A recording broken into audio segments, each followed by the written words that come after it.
Miércoles de la tercera semana de Pascua, ciclo A. Memoria de Santa Catalina de Siena, Virgen y Doctora de la Iglesia. Liturgia de la Palabra. Primera lectura de los Hechos de los Apóstoles. El mismo día de la muerte de Esteban se desató una violenta persecución contra la Iglesia de Jerusalén, y todos menos los apóstoles se dispersaron por Judea y por Samaria. Unos piadosos sepultaron a Esteban e hicieron gran duelo por él. Entre tanto, Saulo hacía estragos en la iglesia. Entraba en las casas para llevarse a los hombres y mujeres y meterlos en la cárcel. Los que se habían dispersado, al pasar de un lugar a otro, iban difundiendo el evangelio. Felipe bajó a la ciudad de Samaria y predicaba ahí a Cristo. La multitud escuchaba con atención lo que decía Felipe, porque habían oído hablar de los milagros que hacía y los estaban viendo. De muchos poseídos salían los espíritus inmundos, lanzando gritos, y muchos paralíticos y lisiados quedaban curados. Esto despertó gran alegría en aquella ciudad. Palabra de Dios. Te alabamos, Señor. Salmo. Respondemos, las obras del Señor son admirables. Aleluya. Que aclame al Señor toda la tierra, celebremos su gloria y su poder, cantemos un himno de alabanza, digamos al Señor, tu obra es admirable, las obras del Señor son admirables, aleluya. Que se postre ante ti la tierra entera, y celebre con cánticos tu nombre. Admiremos las obras del Señor, los prodigios que ha hecho por los hombres. Las obras del Señor son admirables, aleluya. Él transformó el mar rojo en tierra firme y los hizo cruzar el Jordán a pie enjuto. Llenémonos por eso de gozo y gratitud. El Señor es eterno y poderoso. Las obras del Señor son admirables. Aleluya. Del Santo Evangelio según San Juan. En aquel tiempo Jesús dijo a la multitud: Yo soy el pan de vida. El que viene a mí no tendrá hambre, y el que cree en mí nunca tendrá sed. Pero como ya les he dicho, me han visto y no creen. Todo aquel que me da el Padre viene hacia mí, y al que viene a mí yo no lo echaré fuera, porque he bajado del cielo no para hacer mi voluntad, sino la voluntad del que me envió. Y la voluntad del que me envió es que yo no pierda nada de lo que él me ha dado, sino que lo resucite en el último día. La voluntad de mi Padre consiste en que todo el que vea al Hijo y crea en Él tenga vida eterna, y yo lo resucitaré en el último día. Palabra del Señor. Gloria a ti, Señor Jesús. Hasta aquí el Evangelio del miércoles tercera semana de Pascua, ciclo A. Memoria también de Santa Catalina de Siena. El libro de los Hechos de los Apóstoles nos habla de la violenta persecución desatada luego de la muerte de Esteban y de una dispersión que se comprende porque cuando hay persecución hay huida y hay retirada.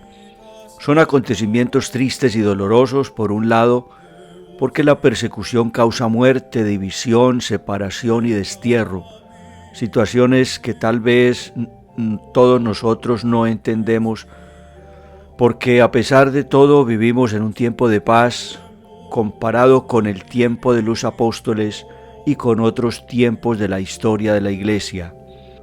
Sin decir que hoy no hay persecución, porque la sigue habiendo en modo distinto, pero también violenta, porque la idea es acabar con la fe y con la Iglesia misma.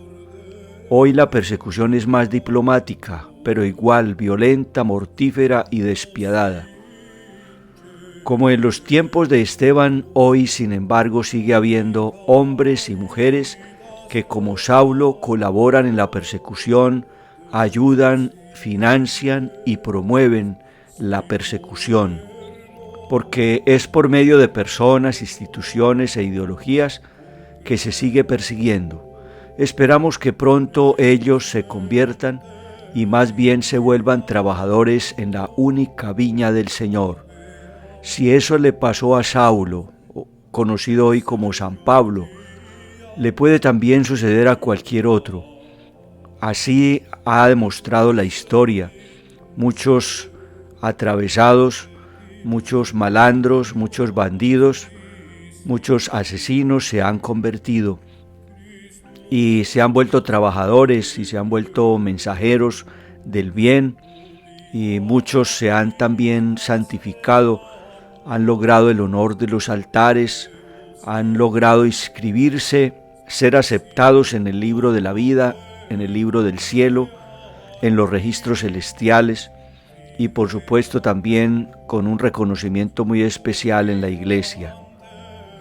Como Dios escribe derecho en renglones o líneas torcidas, para la iglesia sigue habiendo conversiones, sigue habiendo santos y quienes justamente por el testimonio de hombres y mujeres valientes que como Esteban ofrendan sus vidas por el Evangelio. El reino de Dios no se detiene. La dispersión hace que se conozca más la experiencia, la enseñanza y el mismo Señor Jesús. Cuando se causa la muerte para impedir nuestro trabajo, se está fortaleciendo a la vez la iglesia. Puede ser que algunas cosas ya no sean lo mismo y mucho se haya perdido, pero eso no es lo más importante, no es lo fundamental. Será algo que se puede tener o no. Aquí queda claro que no es un asunto nuestro, sino de Dios, principio que proponía Gamaliel, uno de los pocos fariseos acertados. En el Santo Evangelio escuchamos a Jesús mismo que nos repite: yo soy el pan de vida, el que viene a mí no tendrá hambre y el que viene a mí nunca tendrá sed. Son palabras del capítulo 6 del Evangelio de San Juan y que sigue en gran extensión en aproximadamente 3 capítulos del Evangelio que hablan de Jesús como el pan de vida. Es Jesús mismo quien une vida, pan, alimento, comida con Él mismo y con la fe. La Iglesia sabiamente interpreta esto como la vida sacramental cuya fuente y culmen está en la Sagrada Eucaristía. Aunque la palabra sea esencial, nuestra fe no es del libro, sino que es de la vida. Yo soy el pan de vida, dice el Señor, y nuestra vida se alimenta de la palabra, pero también del pan, que es Jesucristo. Por eso la comunión. Jesucristo, más que palabra, siendo el Verbo encarnado, es el pan, es el alimento, es la comida, es la bebida. Por eso dio pan, lo multiplicó y se entregó para todos, y se queda para todos en el mundo y en la iglesia, especialmente como alimento, como pan. Cristo cada vez habla menos. Podemos decir que hasta el Jueves Santo, después, o sea, el Viernes Santo, la acción es con mayúscula, la acción lo es todo. Ya había dicho tomando pan, esto es mi cuerpo, y tomando vino, esta es mi sangre. Pero la conclusión es que su cuerpo, su vida, su ser, se entregó en la cruz, en la pasión y en la muerte. Y su sangre, la vida, es Él mismo. No solo palabra, sino acción, hecho, acontecimiento, sacramento, persona, Eucaristía.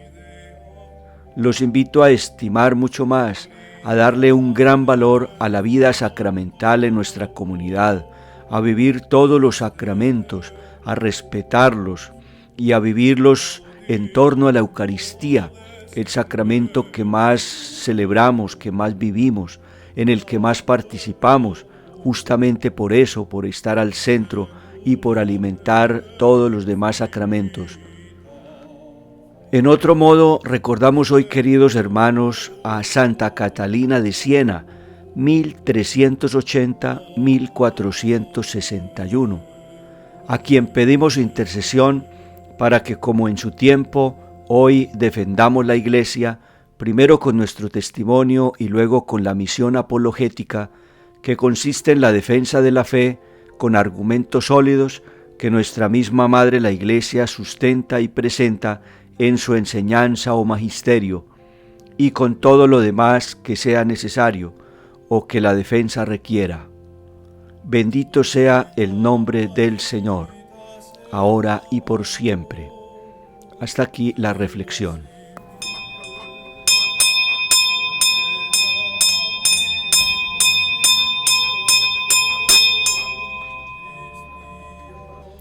Compendio Catecismo de la Iglesia Católica, Conferencia Episcopal de los Obispos Católicos de Estados Unidos. Segunda sección, la profesión de la fe cristiana. Descripción de una imagen que encabeza esta parte. Este antiguo mosaico de la Basílica Romana de San Clemente representa el triunfo de la cruz, misterio central de la fe cristiana. Se percibe una hermosa planta de acanto de la que brotan numerosísimas ramas que se extienden en todas las direcciones con flores y frutos. La vitalidad de esta planta es significada por la cruz de Cristo, cuyo sacrificio constituye la recreación de la humanidad y del cosmos. Jesús es el nuevo Adán que con el misterio de su pasión, muerte y resurrección hace ofrecer de nuevo la humanidad, hace florecer de nuevo la humanidad. Jesús es el nuevo Adán que con el misterio de su pasión, muerte y resurrección hace florecer de nuevo la humanidad reconciliada con el Padre. En torno al crucificado aparecen 12 palomas blancas que representan a los 12 apóstoles. Al pie de la cruz están María y Juan, el discípulo predilecto. Jesús, viendo a su madre, junto a ella al discípulo a quien amaba, dice a su madre: «Mujer, ahí tienes a tu hijo». Luego dice al discípulo: «Ahí tienes a tu madre». Y desde aquella hora el discípulo la acogió en su casa. Juan 19, 26, 27. En lo más alto asoma la mano del Padre, que ofrece una corona de gloria a su Hijo, victorioso sobre la muerte, con su misterio pascual. Al pie de la planta un pequeño ciervo lucha contra la serpiente del mal. De la planta que representa el árbol de la redención, fluye un manantial de agua que da vida a 4 arroyos, que simbolizan los 4 evangelios, en los que los fieles sacian su sed, como los ciervos en las fuentes de agua viva. La Iglesia aparece así como un jardín celestial vivificado por Jesús, el verdadero árbol de la vida. Basílica de San Clemente en Roma, mosaico del ábside del siglo XII, particular la cruz árbol de la vida, reproducción autorizada por los padres dominicos irlandeses, fotografía por Scala Art Resource, NY. El credo, símbolo de los apóstoles. Creo en Dios Padre Todopoderoso, Creador del cielo y de la tierra. Creo en Jesucristo, su único Hijo, nuestro Señor, que fue concebido por obra y gracia del Espíritu Santo, nació de Santa María Virgen, padeció bajo el poder de Poncio Pilato, fue crucificado, muerto y sepultado, descendió a los infiernos, al tercer día resucitó entre los muertos, subió a los cielos y está sentado a la derecha de Dios Padre Todopoderoso.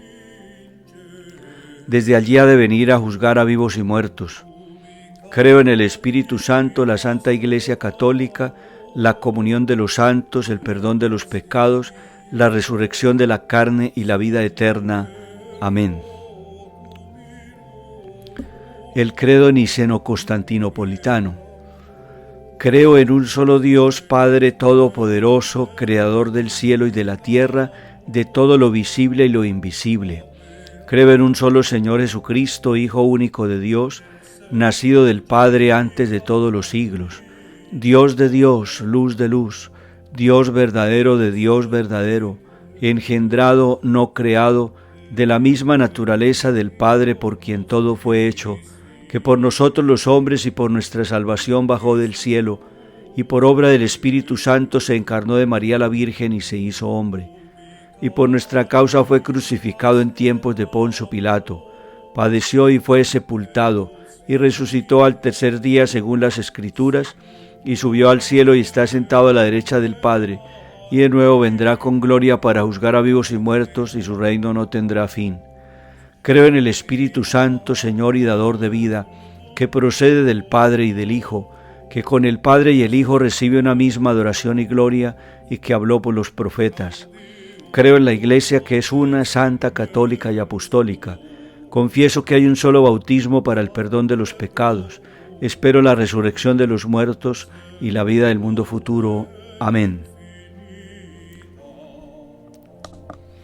Capítulo primero. Creo en Dios Padre. Los símbolos de la fe. 33 o 33. ¿Qué son los símbolos de la fe? Catecismo General, el numeral es del 185 al 188 y el 192 y el 197. Los símbolos de la fe, también llamados profesiones de fe o credos, son fórmulas articuladas con las que la Iglesia desde sus orígenes ha expresado sintéticamente la propia fe y la ha transmitido con un lenguaje común y normativo para todos los fieles. 34 o 34. ¿Cuáles son los símbolos de la fe más antiguos? Numerales Catecismo General 189 al 191. Los símbolos de la fe más antiguos son los bautismales, puesto que el bautismo se administra en el nombre del Padre y del Hijo y del Espíritu Santo, Mateo 28, 19, las verdades de fe allí profesadas son articuladas según su referencia a las tres personas de la Santísima Trinidad. 35 o 35. ¿Cuáles son los símbolos de la fe más importantes? Numerales del Catecismo General del 193 al 195.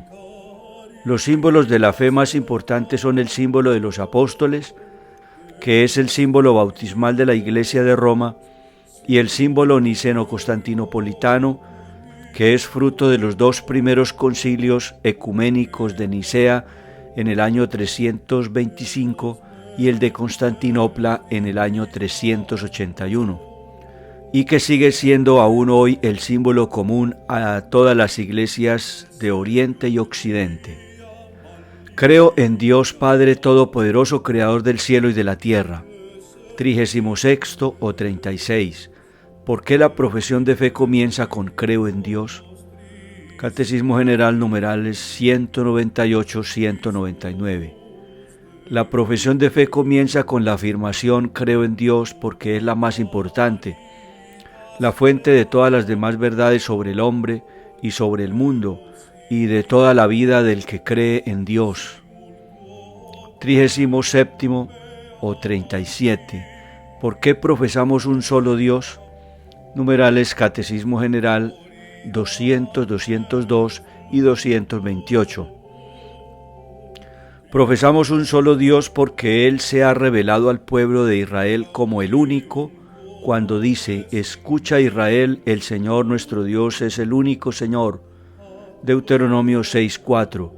No existe ningún otro. Isaías 45:22.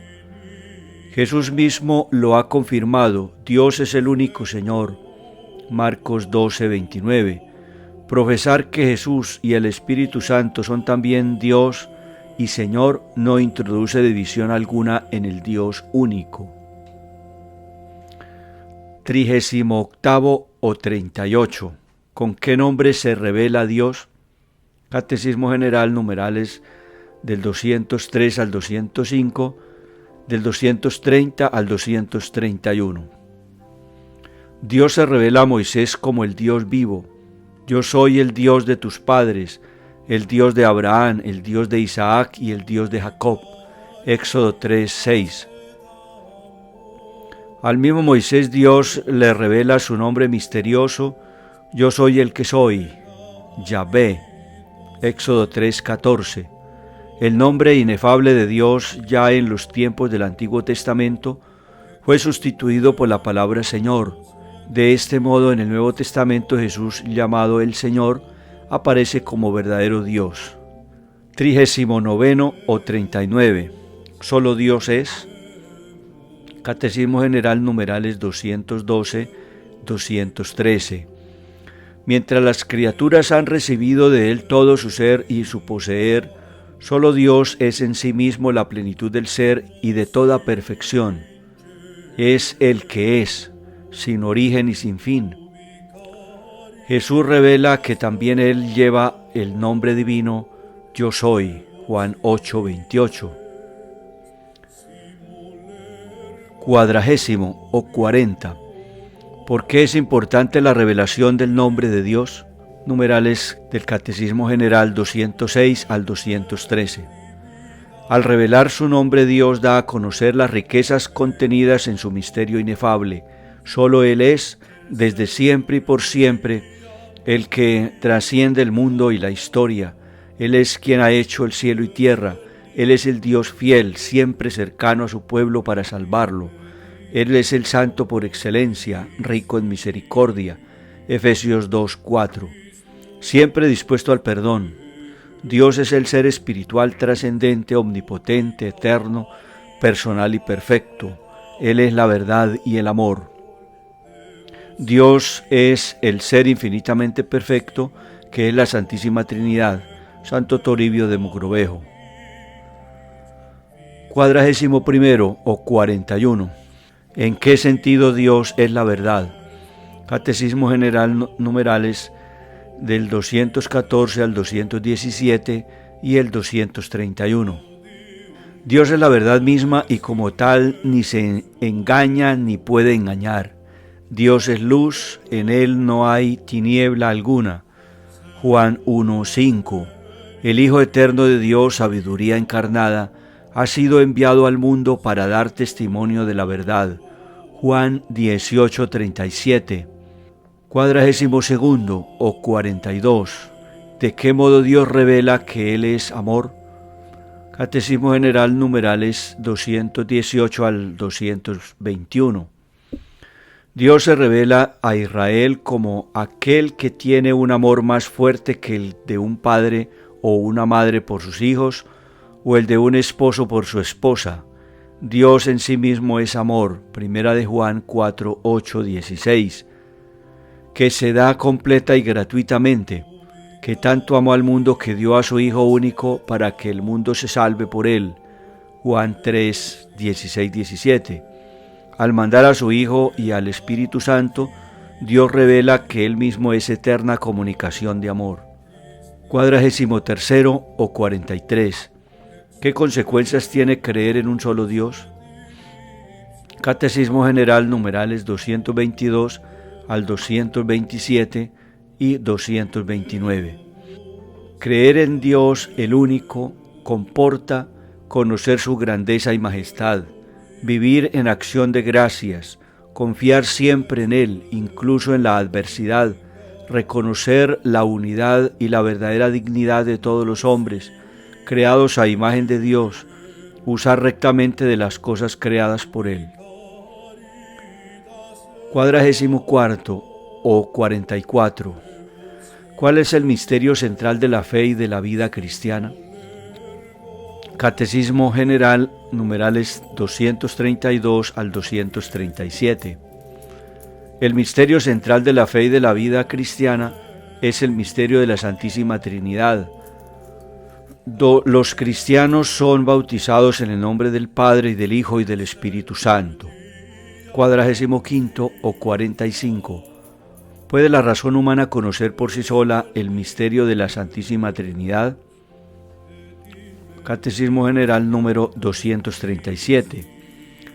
Dios ha dejado huellas en su ser trinitario en la creación y en el Antiguo Testamento, pero la intimidad de su ser como Trinidad Santa constituye un misterio inaccesible a la sola razón humana e incluso a la fe de Israel antes de la encarnación del Hijo de Dios y del envío del Espíritu Santo.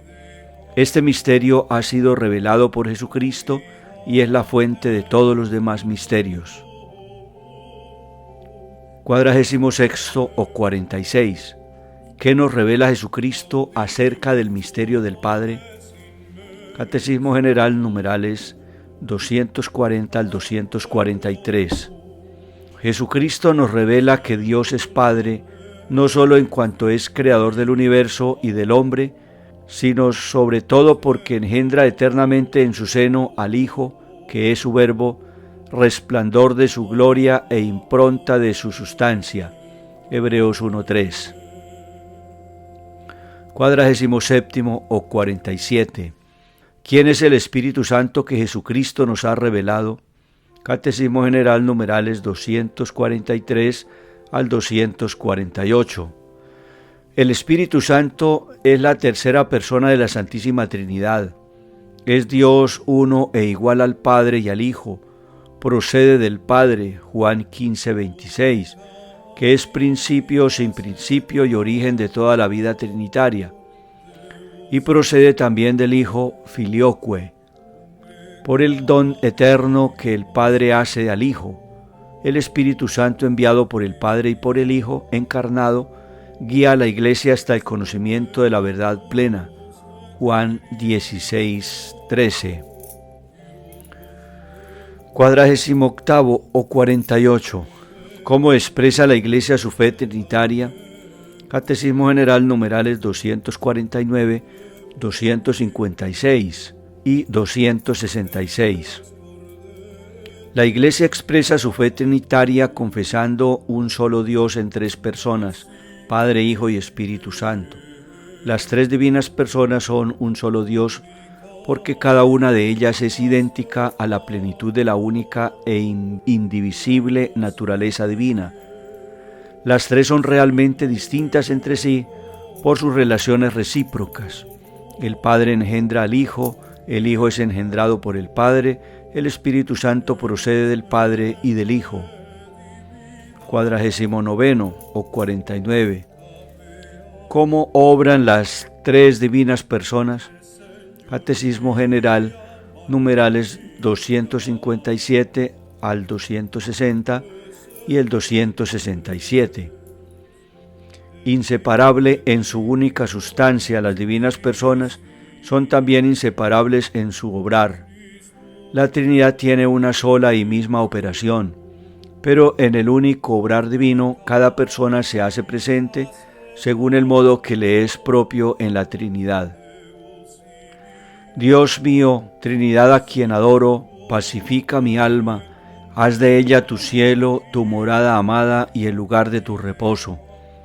Que yo no te deje jamás solo en ella, sino que yo esté allí eternamente, enteramente, totalmente despierta en mí la fe, en adoración, entrega sin reservas a tu acción creadora.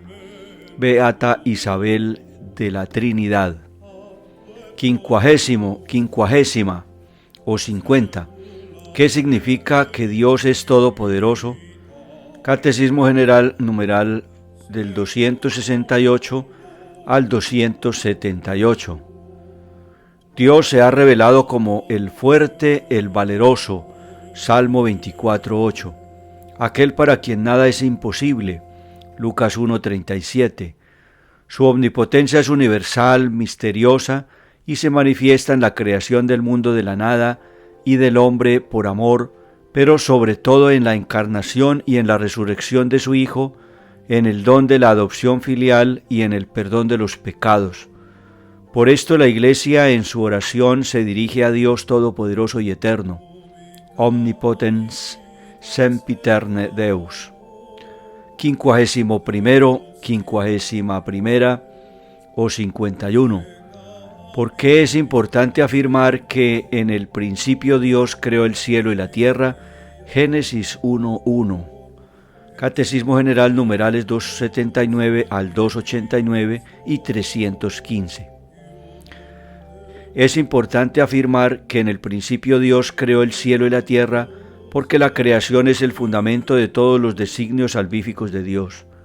Manifiesta su amor omnipotente y lleno de sabiduría. Es el primer paso hacia la alianza de Dios único con su pueblo. Es el comienzo de la historia de la salvación que culmina en Cristo. Es la primera respuesta a los interrogantes fundamentales sobre nuestro origen y nuestro fin. 52 o 52. ¿Quién ha creado el mundo? Catecismo General numerales del 290 al 292 y el 316. El Padre, el Hijo y el Espíritu Santo son el principio único e indivisible del mundo, aunque la obra de la creación se atribuye especialmente a Dios Padre. 53 o 53. ¿Para qué ha sido creado el mundo? Catecismo General, numerales 293, 294 y 319. El mundo ha sido creado para gloria de Dios, el cual ha querido manifestar y comunicar su bondad, verdad y belleza. El fin último de la creación es de que Dios en Cristo pueda hacer todo en todos. 1 Corintios 15, 28. Para gloria suya y para nuestra felicidad. Porque la gloria de Dios es el que el hombre viva, y la vida del hombre es la visión de Dios. San Ireneo de León. 54 o 54. ¿Cómo ha creado Dios el universo? Catecismo General, numerales del 295 al 301 y del 317 al 320. Dios ha creado el universo libremente con sabiduría y amor. El mundo no es el fruto de una necesidad, de un destino ciego o del azar. Dios crea de la nada, ex nihilo, 2 Macabeos 7:28. Un mundo ordenado y bueno que Él trasciende de modo infinito. Dios conserva en el ser el mundo que ha creado y lo sostiene, dándole la capacidad de actuar y llevándolo a su realización por medio de su Hijo y del Espíritu Santo. 55 o 55. ¿En qué consiste la providencia divina? Catecismo General, numerales 302 al 306 y 321. La divina providencia consiste en las disposiciones con las que Dios conduce a sus criaturas a la perfección última, a la que Él mismo las ha llamado. Dios es el autor soberano de su designio, pero para realizarlo se sirve también de la cooperación de sus criaturas, otorgando al mismo tiempo a éstas la dignidad de obrar por sí mismas, de ser causa unas de otras. 56 o 56. ¿Cómo colabora el hombre con la providencia divina? Catecismo General, numerales 307 y 308 y 323. Dios otorga y pide al hombre, respetando su libertad, que colabore con la providencia mediante sus acciones, sus oraciones, pero también con sus sufrimientos, suscitando en el hombre el querer y el obrar según sus misericordiosos designios. Filipenses 2:13. 57 o 57. Si Dios es todopoderoso y providente, ¿por qué entonces existe el mal? Numerales del Catecismo General del 309, 310 y luego el 324 y el 400. Al interrogante tan doloroso como misterioso sobre la existencia del mal solamente se puede dar respuesta desde el conjunto de la fe cristiana. Dios no es en modo alguno, ni directa ni indirectamente, la causa del mal.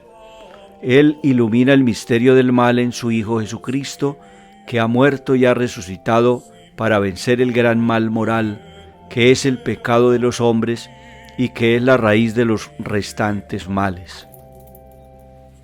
58 o 58. ¿Por qué Dios permite el mal? Catecismo General 311 al 314 y 324. La fe nos da la certeza de que Dios no permitiría el mal si no hiciera salir el bien del mal mismo. Esto Dios lo ha realizado ya admirablemente con ocasión de la muerte y resurrección de Cristo. En efecto, del mayor mal moral, la muerte de su Hijo, Dios ha sacado el mayor de los bienes, la glorificación de Cristo y nuestra redención. El cielo y la tierra. 59 o 59. ¿Qué ha creado Dios? Catecismo General, numeral 325, 327. La Sagrada Escritura dice que en el principio creó Dios el cielo y la tierra, Génesis 1:1. La Iglesia en su profesión de fe proclama que Dios es el creador de todas las cosas visibles e invisibles, de todos los seres espirituales y materiales, esto es, de los ángeles y del mundo visible, y en particular del hombre. 60 o 60. ¿Quiénes son los ángeles? Catecismo General, numerales 328 al 333 y el 350 al 351. Los ángeles son criaturas puramente espirituales, incorpóreas, invisibles e inmortales. Son seres personales dotados de inteligencia y voluntad. Los ángeles, contemplando cara a cara incesantemente a Dios, lo glorifican, lo sirven y son sus mensajeros en el cumplimiento de la misión de salvación para todos los hombres. 61 o 61. ¿De qué modo los ángeles están presentes en la vida de la Iglesia? Catecismo General, numerales 334 al 336 y el 352. La Iglesia se une a los ángeles para adorar a Dios, invoca la asistencia de los ángeles y celebra litúrgicamente la memoria de algunos de ellos. Cada fiel tiene a su lado un ángel como protector y pastor para conducirlo a la vida.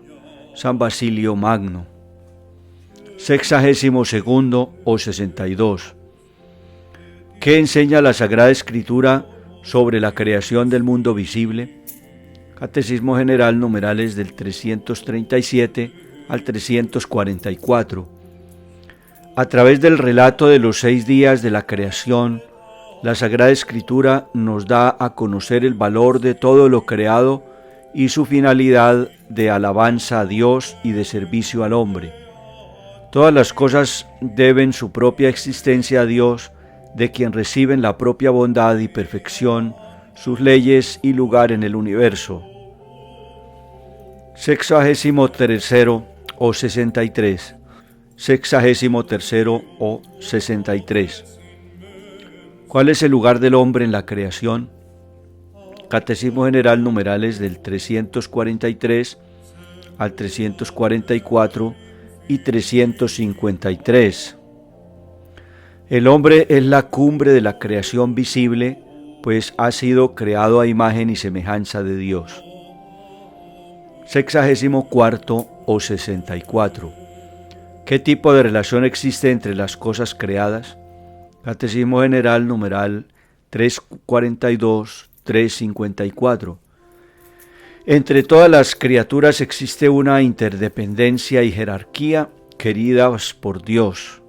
Al mismo tiempo, entre las criaturas existe una unidad y solidaridad, porque todas ellas tienen al mismo Creador, son por Él amadas y están ordenadas a su gloria. Respetar las leyes inscritas en la creación y las relaciones que dimanan de la naturaleza de las cosas es, por lo tanto, el principio de sabiduría y un fundamento de la moral. 65 o 65. ¿Qué relación existe entre la obra de la creación y la redención? Catecismo General, numerales del 345 al 349. La obra de la creación culmina en la obra aún más grande de la redención. Con esta, de hecho, se inicia la nueva creación en la cual todo hallará de nuevo su pleno sentido y cumplimiento.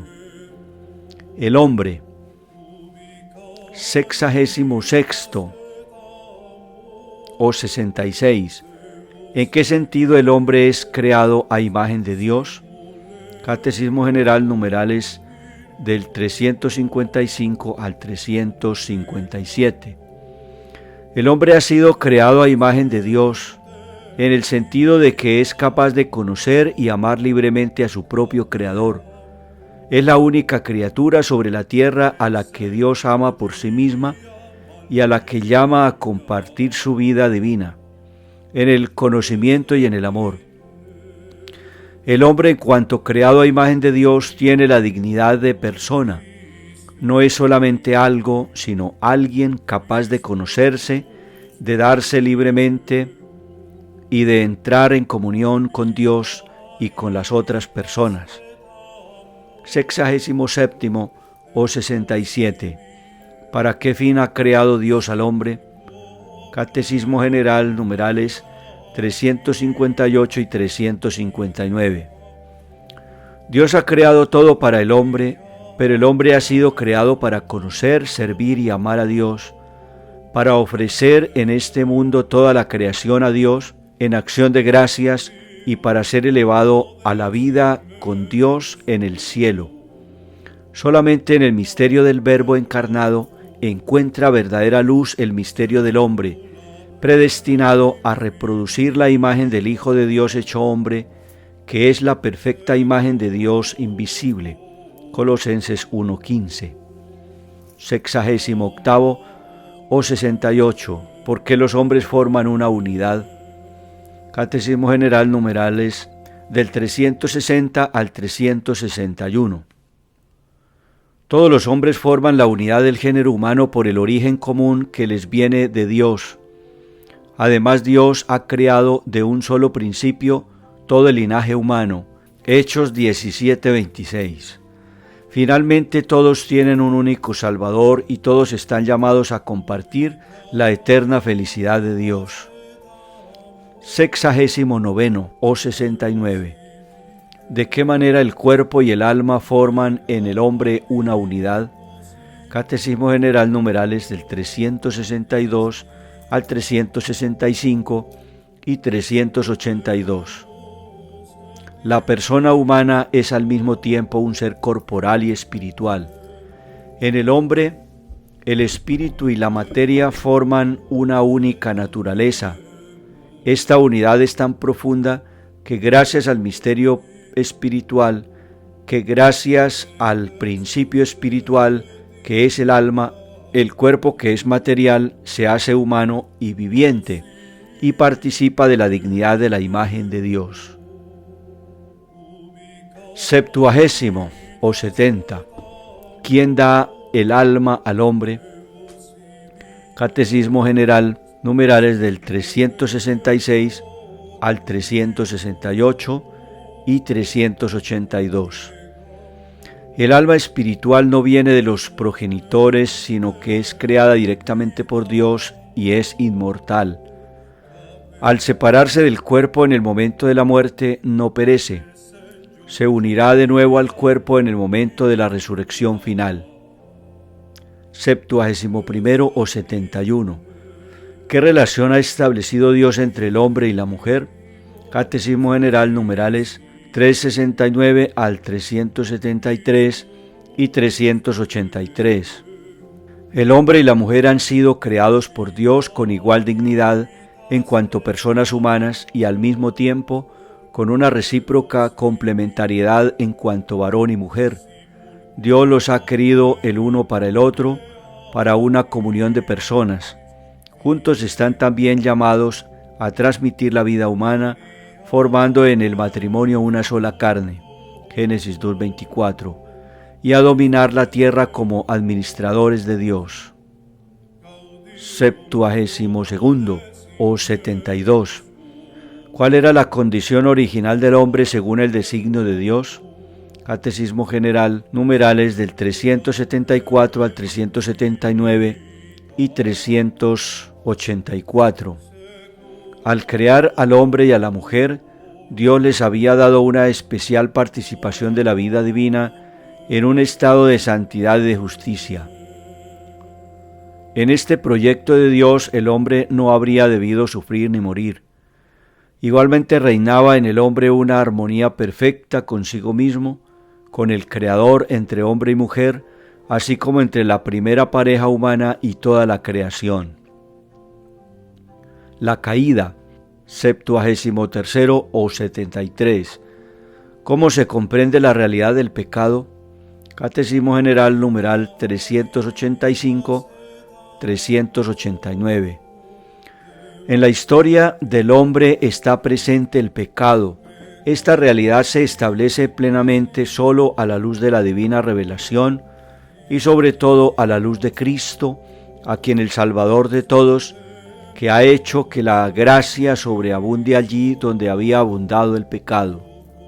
74. ¿Qué es la caída de los ángeles? Catecismo General numeral 391 al 395 y 414.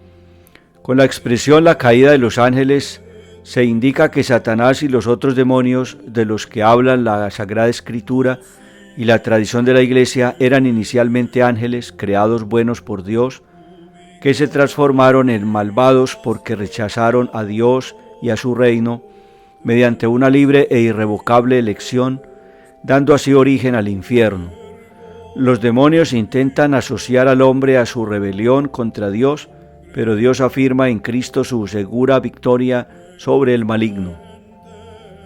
75 o 75. ¿En qué consiste el primer pecado del hombre?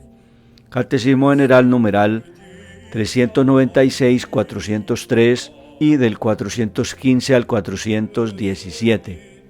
El hombre tentado por el diablo dejó apagarse en su corazón y la confianza hacia su Creador y desobedeciéndole quiso ser como Dios. Génesis 3:5. Sin Dios y no según Dios. Así Adán y Eva perdieron inmediatamente para sí y para todos sus descendientes la gracia de la santidad y de la justicia originales. 76 o 76. ¿Qué es el pecado original? Numerales del Catecismo General 404 y 419. El pecado original en el que todos los hombres nacen es el estado de privación de la santidad y de la justicia originales. Es un pecado contraído, no cometido por nosotros. Es una condición de nacimiento y no un acto personal. A causa de la unidad de origen de todos los hombres, el pecado original se transmite a los descendientes de Adán con la misma naturaleza humana, no por imitación sino por propagación. Esta transmisión es un misterio que no podemos comprender plenamente. 77 o 77. ¿Qué otras consecuencias provoca el pecado original? Catecismo General 405 al 409 y 418. Como consecuencia del pecado original, la naturaleza humana, aún sin estar totalmente corrompida, se halla herida en sus propias fuerzas naturales, sometida a la ignorancia, al sufrimiento y al poder de la muerte e inclinada al pecado. Esta inclinación al mal se llama concupiscencia. 78 o 78. ¿Qué ha hecho Dios después del primer pecado del hombre? Catecismo General numeral 410 al 412 y 420. Después del primer pecado, el mundo ha sido inundado de pecados, pero Dios no ha abandonado al hombre al poder de la muerte. Antes, al contrario, le predijo de modo misterioso en el protoevangelio, Génesis 3:15, que el mal sería vencido y el hombre levantado de la caída. Se trata del primer anuncio del Mesías Redentor. Por ello, la caída será incluso llamada feliz culpa, porque ha merecido tal y tan grande Redentor, liturgia de la Vigilia Pascual, especialmente el pregón pascual. Hasta aquí el tema 3 del Compendio Catecismo de la Iglesia Católica. Compendio Catecismo de la Iglesia Católica, United States Conference of Catholic Bishops. Tema 3.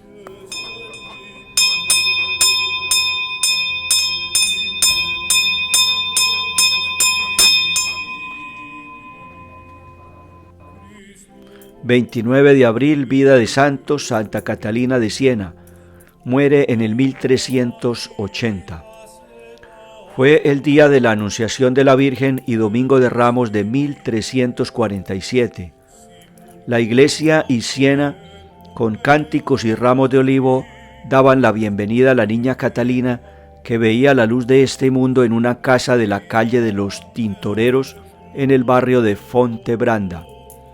A Catalina y a su hermana gemela Giovanna les había precedido ya otros 22 hermanos y le siguió otro en el hogar cristiano y sencillo de Giacomo Benincasa y Lapa de Puccio del Piangenti.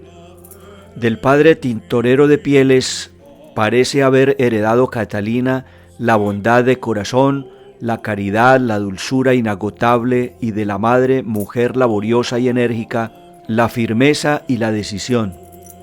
Catalina niña era alegre, bulliciosa, vivaracha. Su encanto la hacía un poco el centro del cariño del amplio círculo familiar y de las amistades. A sus 5 o 6 años tuvo su primera experiencia de lo sobrenatural, una visión en el Valle Piata, que marcó una huella definitiva en su vida y la dejó orientada hacia Dios. A partir de esta hora pareció dejar de ser niña, cuenta uno de sus biógrafos. Comprendió la vida de los que se habían entregado a la santidad y sintió nacer en sí unos irresistibles deseos de imitarlos. Se volvió más reservada, más juiciosa, buscaba más la soledad para tratar a solas con Dios. Ante un altar de la Virgen tomó la resolución de no querer nunca por esposo a nadie más que a Jesucristo, pero no tendría que esperar a que llegara la madurez de la juventud para poder pedir el valor y el sentido de su consagración a Dios. Entonces, y en Italia a los 12 años, una joven tenía que empezar a preocuparse de su porvenir y en consecuencia de su arreglo personal y buen parecer para agradar a los hombres. Lapa había ya casado a 2 de sus hijas y pensaba que buscar el matrimonio era, al fin, como para ella había sido la misión de toda mujer. Hasta los 15 años de Catalina duró la obstinada presión familiar. Jamás desistió ella de su primer deseo de virginidad, pero tuvo ciertamente una crisis en su fervor. Su vida espiritual aflojó al dejar penetrar en su alma, con una vanidad muy femenina, el deseo de complacer a las criaturas, su madre y sus hermanas, más que a Dios. La hermana Buenaventura, con más éxito que los demás, la había inducido a preocuparse de los vestidos, a teñirse el cabello, a realizar su belleza natural con el maquillaje de aquellos tiempos, casi tan completo y complejo como el de los actuales.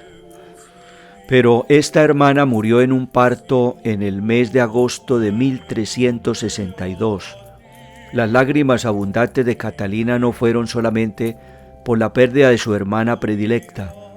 La vela mortecina junto a aquel cadáver hizo penetrar una luz nueva en su alma. Ella la llamaba siempre su conversión, su vuelta a Dios, su retorno a la entrega sin reservas ni resortes de ninguna clase. La lucha familiar se exaspera en torno de Catalina hasta convertirse en una especie de persecución tenaz que la reduce a la condición de una sirvienta y la encierra en un aislamiento que ella aprovecha para entrar en la celda interior del conocimiento de sí misma y del trato habitual con Dios, que ya no abandonará de por vida. Aumenta de modo casi inconcebible sus maceraciones, su ayuno, su constante vigilia, hasta agotar la exuberancia y las fuerzas corporales de que hasta entonces había gozado. Excepcionalmente dados sus 17 años, es admitida entre las hermanas de la penitencia de Santo Domingo, especie de terciarias dominicas, llamadas mantelate, por el manto negro que llevaban sobre el hábito blanco ceñido por una correa. Sin abandonar el ambiente familiar, vivían con unas reglas propias bajo la dirección de una superiora y de un director religioso dominico, y desarrollaba una extraordinaria actividad espiritual y benéfica. Eran las almas consagradas a los enfermos y a los pobres. Sus primeros años de mantellata se caracterizan por una intensísima vida espiritual, con sus luchas que la purifican y elevan, por su caridad inexhausta e incansable mortificación interior y exterior por una parte, y por otra por las elevadas y delicadísimas gracias místicas con que Dios la regala frecuentísimamente. Son casi 4 años de vida solitaria entre combates furiosos y tentaciones sutiles, y el trato personal e inefable dulzura con Jesucristo, la Santísima Virgen y los santos.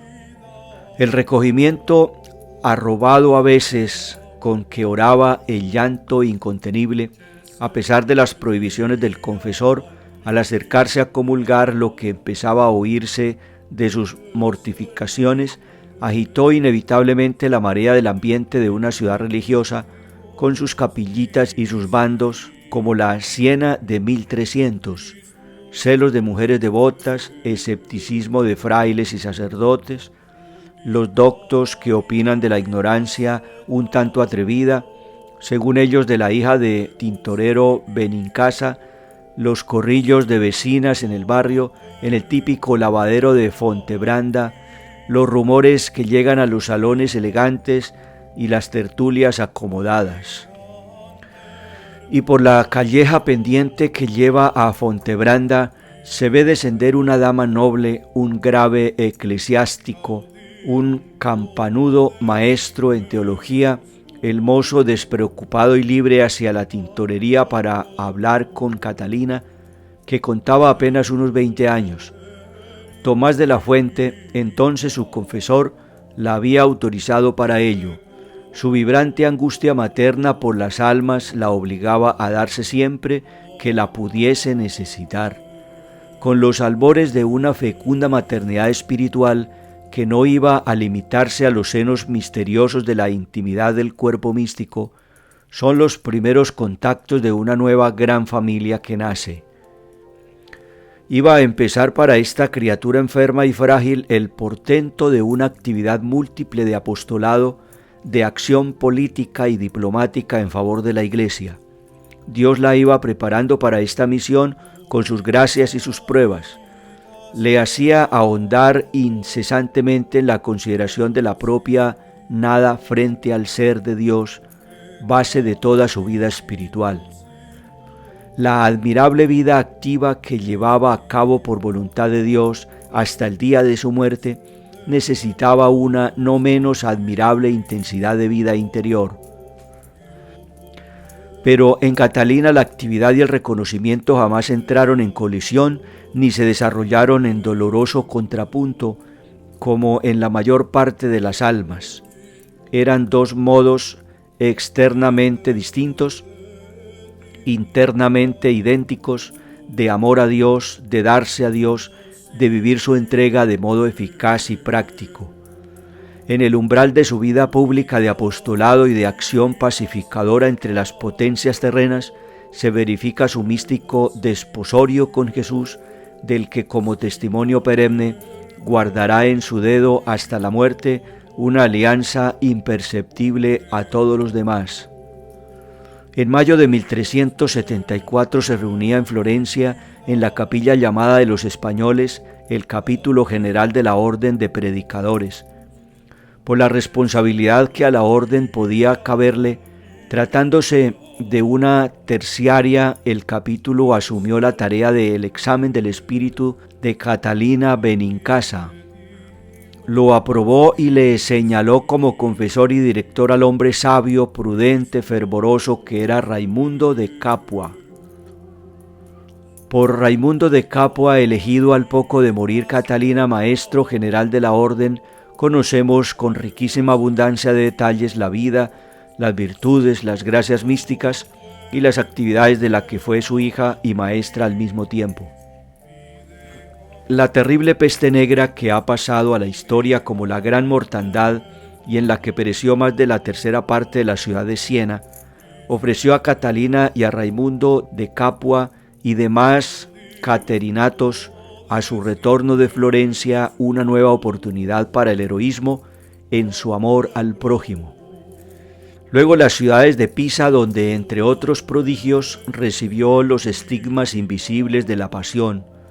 Luca, cuya alianza con Florencia en la lucha contra el Papa trató de impedir a toda costa, y de nuevo Pisa y Siena fueron el escenario del vivir virtuoso y del apostolado de la santa. Movida por su implacable anhelo de servicio a la Iglesia, y rogaba por la ciudad de Florencia, que se hallaba castigada con la pena del entredicho por su rebeldía contra el Papa, Catalina emprende en la primavera de 1376 su viaje a la corte pontificia de Aviñón. Estaba íntimamente convencida de que la presencia del romano pontífice en su sede de Roma tenía que contribuir grandemente a la reforma de las costumbres, a la sazón muy relajadas en los fieles, en los religiosos y en el clero alto y bajo, y a la pacificación del hervidero de luchas enconadas de las pequeñas repúblicas que formaban el mosaico político de Italia entre sí, y de buena parte de ellas con el poder temporal de la Santa Sede. Con la humilde y sumisa intrepidez con que antes y en otras ocasiones había dirigido sus cartas al sucesor de Pedro, le habló personalmente en esta ocasión. Aquella terciaria de 29 años no tenía más razones que las razones de Dios. Gregorio XI, Gregorio XI, de carácter débil y fluctuante, decidió por fin abandonar Aviñón y volver a Roma el 13 de septiembre de aquel mismo año. Al año siguiente, una misión de paz lleva a Catalina al castillo de Roca de Tentenano, en la Valdorcha. La acompañan algunos frailes, entre ellos su director, Fray Raimundo de Capua, algunos discípulos y Mantellate. Apacigua a los miembros de las familias de los señores del valle, y su estancia allí se convierte en una singular y fecundísima misión pública. Mientras tanto, la situación política de Florencia se había ido agravando desde los últimos meses. Los florentinos exasperados se habían rebelado contra el entredicho pontificio y habían celebrado insolemnemente solemnidades religiosas en la plaza de la Señoría. El Papa manda a Catalina a Florencia. En una de las sublevaciones populares, la santa se ve amenazada de muerte. En medio de las negociaciones, Gregorio XI es sucedido por Urbano VI, al que la santa escribe cartas que son un puro clamor de angustia, una súplica instante. Llega por fin la paz entre la ciudad de Florencia y la Santa Sede, pero poco después empieza a verificarse uno de los más amargos vaticinios de Catalina, el cisma de Occidente, con su antipapa, cisma al que abrieron las puertas, más que el carácter áspero y duro de Urbano VI, la ambición de unos gobiernos y la relajación y poco espíritu de los cardenales de la corte pontificia.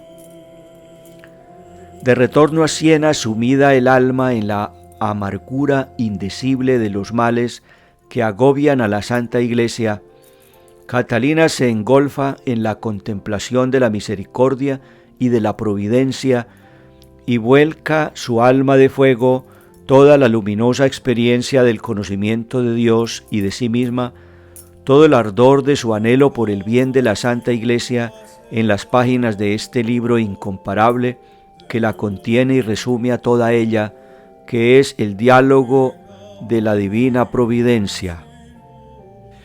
Las páginas vivas, palpitantes del diálogo contienen el grito inenarrable que compendia toda la existencia y la misión de Catalina dirigido a Dios.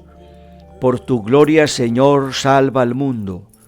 Santa Catalina escribió en él no lo que sabía, sino lo que vivía, lo que era, recogiendo una serie de experiencias místicas que se habrían perdido definitivamente para nosotros si de modo providencial no hubieran encontrado el eco cálido en las páginas del diálogo. Con la misma fuerza captamos en ella la respuesta divina en una promesa de misericordia sobre el hombre y la Santa Iglesia, y en la enseñanza de los caminos por los que el hombre hallará su salvación.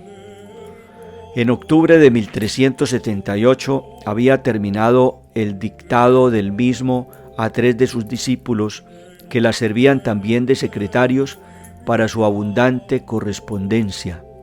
Hasta nosotros han llegado casi 400 cartas, vivo retrato de su alma excepcional, eco apasionado en su mayor parte de sus objetivos, la reforma y la cruzada para la reconquista de los santos lugares. El Papa la quiere en estas horas luctuosas junto a sí en Roma. En la ciudad eterna lleva a cabo una ardiente campaña en favor del verdadero Papa Urbano VI. Habla en consistorio a los cardenales, sigue escribiendo cartas a las personas de mayor influencia, llama junto a sí a las más relevantes personalidades por su santidad que había en Italia. Su visión es clara y irreductible. Los males de la Iglesia no tienen más remedio que una inundación de santidad en los miembros de la jerarquía y en el pueblo fiel. No por esto deja de estar presente y de trabajar infatigable entre los partidarios de uno y de otro papa. En los primeros meses del año 1380, último de su existencia terrena, la vida de Catalina parece una pequeña llama inquieta que apenas puede ser ya contenida por la fragilidad del cuerpo que se desmorona. Pero mientras viva será un holocausto por la Santa Iglesia. Ella misma había escrito antes: si muero, sabed que muero de pasión por la Iglesia. Cerca de las 9 dice en una emocionante carta a su director: cuando salgo de oír misa, veríais andar una muerta camino de San Pedro y entrar de nuevo a trabajar en la nave de la Santa Iglesia. Allí me estoy hasta cerca de la hora de vísperas. No quisiera moverme de allí ni de día ni de noche hasta ver a este pueblo sumiso y afianzado en la obediencia de su padre el Papa. Allí arrodillada en un éxtasis de sufrimiento interior y de súplica, se siente aplastada por el peso de la navicella, la nave de la Iglesia que Dios le hace sentir gravitar sobre sus hombros frágiles de pobre mujer. Catalina, escribía a otro de sus discípulos, era como una mansa mula que sin resistencia llevaba el peso de los pecados de la Iglesia, como en su juventud había llevado desde la puerta de la casa hasta el granero los pesados sacos de trigo. Cerca de la iglesia y del convento de los padres dominicos de Santa María de la Minerva, en la Vía di Papa, tenía durante su estancia en Roma su humilde habitación. Dicta sus últimas cartas, testamento desbordante de ternura y de firmeza, con su habitual visión sobrenatural de todas las cosas. Interrumpe reiteradamente su dictado con un suspiro hondo: «Pequé, Señor, compadécete de mí», o con el grito anhelante de amor a Jesucristo crucificado que había consumido toda su existencia: «Sangre, sangre». Rodeada de muchos de sus discípulos y seguidores, consumida hasta el agotamiento y el dolor por la enfermedad, ofrendaba el supremo holocausto de una vida consagrada íntegramente a Dios y a la Santa Iglesia. Con las palabras de Jesús: «Padre, en tus manos encomiendo mi espíritu», radiante su cara de luz inusitada, inclinó suavemente la cabeza y entregó su alma a Dios. En la plenitud del estallido de la primavera romana, era el 29 de abril, domingo antes de la ascensión del Señor del año 1380. La Santa Madre Iglesia, con el sello de su autoridad, avaló el prodigio de santidad de la humilde hija del tintorero de Siena por boca de su vicario Pío II, al canonizarla solemnemente en la festividad de San Pedro y San Pablo del año 1461. Escrito de Ángel Morta Filgus.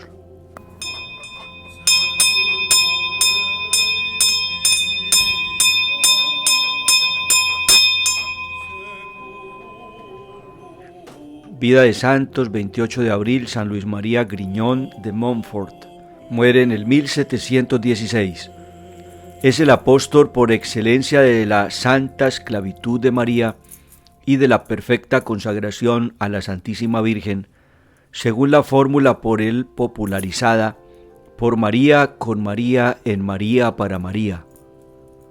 Nació el 31 de enero de 1673 en Montfort, Bretaña francesa, no lejos de la ciudad de Rennes. Fueron sus padres Juan Bautista Griñón y Juana Robert de Biseule.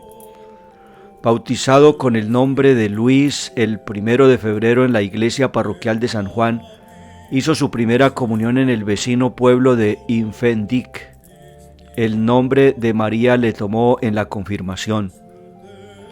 8 años de estudios hasta el 1 de teología inclusive en el Colegio de los Padres Jesuitas de Rennes en 1685-1693, donde fue congregante mariano y trabó amistad con sus compañeros Juan Bautista Blain y Claudio Poullard de Places, y otros 8 en París 1693-1700, completando los estudios de teología y preparándose para el sacerdocio a la sombra del seminario de San Sulpicio.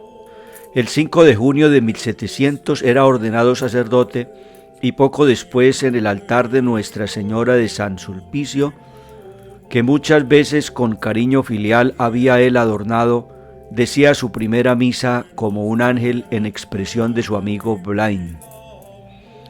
Su gusto hubiera sido consagrarse a la evangelización de los infieles en las misiones extranjeras, pero su director, el señor Les Chassier, que lo era de San Sulpicio, tenía otros planes. Los jansenistas de Nantes monopolizaban por entonces la enseñanza en aquella ciudad. Dueños de la universidad habían logrado además eliminar del seminario mayor a los sacerdotes de San Sulpicio. Para contrarrestar su influjo en el clero, un santo sacerdote, René Lévesque, de la diócesis de Nantes, en unión con uno de los arcedianos de la misma, el señor John Keres, había fundado una asociación de celosos sacerdotes que formaron la comunidad de San Clemente, allí llamada de la parroquia a que fueron adscritos. El señor John Keres se encargó del seminario y el señor Lévesque de la comunidad. Como auxiliar de este último, ya anciano, era enviado a Nantes, Montfort. La estancia iba a ser para él durísima. En el seminario se había infiltrado el espíritu jansenista en la persona del profesor Lanoe Menard y obligaba a oír sus conferencias, se había contagiado también la comunidad de San Clemente. Muy pronto se dio cuenta Montfort de aquel ambiente irrespirable para el fervoroso hijo de la iglesia romana. Providentemente Dios le sacó pronto de aquella casa, encaminándole a Poitiers, donde le esperaba la no ligeras cruces, pero donde encontraría a la vez años adelante, bajo su dirección, sería la fundadora de las Hijas de la Sabiduría, María Luisa Trichet, hija del primer magistrado de aquella ciudad. Nombrado capellán del hospital de Poitiers, por 3 veces fue despedido malamente de él. En una de estas ocasiones se trasladó a París. Destrozado del viaje, hecho como siempre a pie, se acogió al hospital de la Salpêtrière, en el cual, escribía él, se encontró con 5.000 pobres enfermos. Apenas repuesto un poco, había comenzado a ejercitar allí el oficio de enfermero con la misma heroica abnegación que en Poitiers, cuando un día al sentarse a la mesa encontró bajo su cubierto una esquela en que se le despedía, y allí quedaba sin asilo y sin pan en medio de la ciudad inmensa. El pan se lo dieron de limosna las benedictinas del Santísimo Sacramento, y por fin bajo una escalera en la calle de Pots-de-Fer halló un cuchitril donde cobijarse. En este rincón se cree que escribió su primer libro, El amor de la sabiduría eterna, y en este inmenso desamparo fue donde comenzó a planear la fundación de la Compañía de María, poniéndose al habla con su antiguo condiscípulo Paulard Desplaces. Vocación definitiva de Montfort era la de misionero popular. En el mismo Poitiers dio ya con gran fruto 4 o 5 misiones. Pero en vista de las dificultades que se le presentaban en aquella y en otras diócesis de Francia, pensó de nuevo en las misiones de ultramar y con este intento se encaminó a Roma para pedir la bendición del Papa. El 6 de junio de 1706 era recibido en audiencia por Clemente XI, el develador de renacido jansenismo, que le mandó quedarse en Francia. Para autorizar sus misiones le concedió el título de misionero apostólico. En los 10 años escasos que le quedan de vida, Montfort misionará primero en medio de grandes contrariedades en las diócesis de Rennes, 1706, de Saint-Malo y de Saint-Brieuc, 1707 a 1708, y en la de Nantes en 1708 a 1711. Solo los 5 últimos años de 1711 a 1716 trabajará con alguna tranquilidad en las diócesis de La Rochela y de Lujon, cuyos prelados no se habían doblegado al jansenismo. En estos últimos años sobre todo se esforzará por formar sus congregaciones religiosas. Una de las más grandes tribulaciones de la primera etapa, de 1706 a 1711, tal vez la mayor de toda su vida, fue la demolición ordenada por Luis XIV, siniestramente informado del grandioso calvario de Pontchâteau, en que durante 15 meses, dirigidos por Montfort, habían trabajado más de 20.000 obreros. Las misiones en las diócesis de La Rochela y de Lugon fueron en conjunto triunfales, aunque no sin cruces. Ninguna cruz, qué gran cruz, solía decir el santo. En las afueras de La Rochela y en una ermita llamada de San Eloy, fue donde compuso las reglas de las hijas de la sabiduría y también, según se cree, el tratado de la verdadera devoción. Allí una vez más sintió la necesidad de reclutar un escuadrón de sacerdotes que se dedicaran a misionar por los pueblos. Tal vez allí brotó de sus entrañas la llamada justamente oración abrasada. Un viaje a París en el verano de 1713, buscando candidatos para la Compañía de María en el seminario fundado por su condiscípulo Paulard, y otro a Rouen en el de 1714 para invitar a su amigo Blain, canónigo en aquella catedral, a que se le uniera en el proyecto de esta fundación. A la vuelta de este viaje se detuvo unos días en Nantes, en la casa de los incurables por él fundada, y en Rennes, el último día de unos ejercicios hechos en su antiguo colegio, escribió la encendida carta a los amigos de la cruz. Vuelto a La Rochela, se ocupó sobre todo en organizar las escuelas de caridad, y fue allí donde, llamadas por él, vinieron a encontrarle sus hijas María Luisa Trichet y Catalina Brunet, otra joven vivaracha de Poitiers, para ponerse al frente de las escuelas de niñas que se llamarían escuelas de la sabiduría. Pero se acercaba el fin de su vida, el día presentido y aún predicho que moriría antes de acabarse aquel año 1716, y las fundaciones por que tanto había suspirado apenas estaban esbozadas. Había que alcanzar del cielo su desarrollo, y acudió a Nuestra Señora de Ardilers. Postrado a sus plantas se sintió escuchado, ya podía morir. Su última misión fue la de San Lorenzo de Sèvres. Pudiera decirse que la muerte le asaltó en el púlpito, predicando el último día por la tarde ante su gran amigo el obispo de La Rochela, el 27 de abril, después de dictar su testamento en el que pedía de su corazón fuera enterrado bajo la tarima del altar de la Santísima Virgen, entregaba su espíritu al Señor. Tenía 43 años y 3 meses. No menos de 100.000 personas de la comarca acudieron a venerar los restos del apóstol. Apenas ha podido entreverse por lo dicho aquí la eficacia extraordinaria de su palabra evangélica.